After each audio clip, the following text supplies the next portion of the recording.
Oy, Georgette. Ma, kuha daw dun sa kusina yung adobong amid na sa garapon ta. Binakita dito ng sumsuma na. Isu Para tabi, human mo. Buli ni ina niya.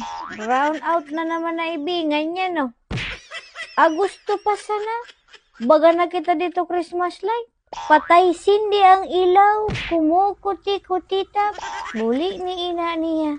Majag pa ninto. Sugnaan na sa naning pangaruling. Ang aning ma-December man. Ikang kitang panghanda sa Pasko. Ay, Georgette. Hurog ko ta daw ang saksakan ng mga appliances dyan. Buli nina niya pag nagbiglang ilaw. Ay, inay. Yang bilis na babayadan ko. Harang ka pa sa pride ko. Kagabi pa yan yung patay sindi. Buli nina niyang. Una ako nga ni, pinatindog nyo na yung Christmas tree. Diyos ko. Kung nakataram lang yan na bumbilya, ay inay.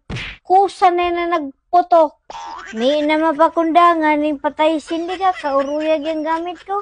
Bagagabayad nga ni ako ning kumpleto sa kila para uyagon yung appliances ko. Buli nina niyang. Panggaba sa basong ko ha. Maghapon magdamrag na naman yan yung patay sindi. Tagayi daw ako. Hininga mo naman, tama na yun. This brown out can't stop me. Tigbak kong tigbak.